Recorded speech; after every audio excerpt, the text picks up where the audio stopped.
They say lasting connections don't just happen, they're built. Like the way we built the Brownstone, from the ground up. See, there's hundreds of thousands of Jewish students on college campuses around the world. Most of them are finding successes individually, but haven't found a strong connection to each other. Not good. Because the Jewish people's greatest strength comes from unity. When we're united, we make revolutions happen. So here's the fix. We bring groups of these guys together in New York City.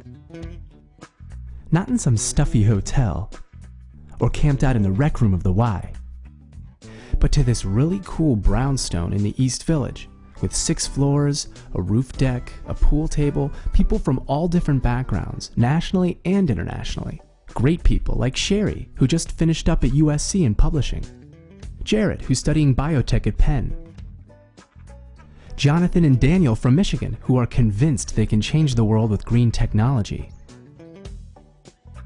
And Ari, who's studying communications at Tel Aviv University. 50 motivated, interesting people hanging out together to discover New York City and how much they have in common. They check out places like the Statue of Liberty and Empire State Building, Broadway, and Wall Street. But also some places that have a special significance for who they are. Ellis Island and the Lower East Side. Along the way, they meet amazing Jewish personalities. Politicians, business people, and educators. People who are doers, whose passion for the Jewish people and commitment to Israel are at their very core. In the meantime, our guys get a taste of what it means to do things in a Jewish way, like the way we do Friday nights. It's a killer 10 days. A spark is ignited, relationships are created. Being Jewish takes on a whole new meaning.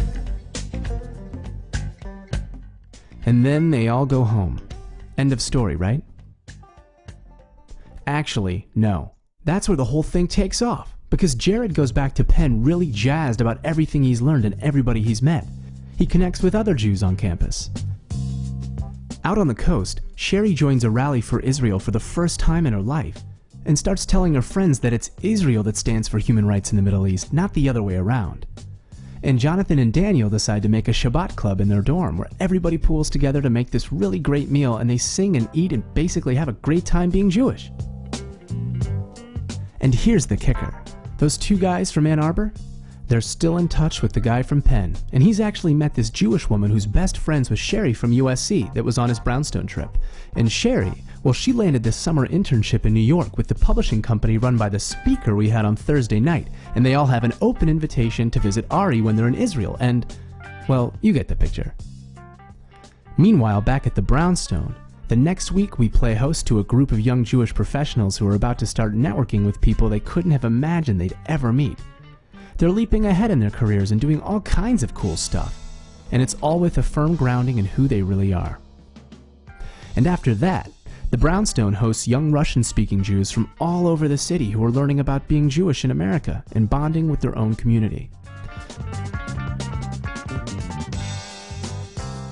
And then a special week for our Israeli division, building bridges and giving some of the tens of thousands of Israelis in New York City a place to call home, celebrate holidays, catch a Shabbat meal, network. All at one address on East 12th Street. Now imagine doing this every week with more and more young Jews from around the world. The Brownstone Experience opens them up to new possibilities with the Jewish Foundation. They're stronger, more giving people. That's because they're connected. See, the Brownstone isn't just a building. It's building a community. It's laying the foundation for the next generation of Jewish leaders and for the very future of our people, one brick at a time. The Brownstone.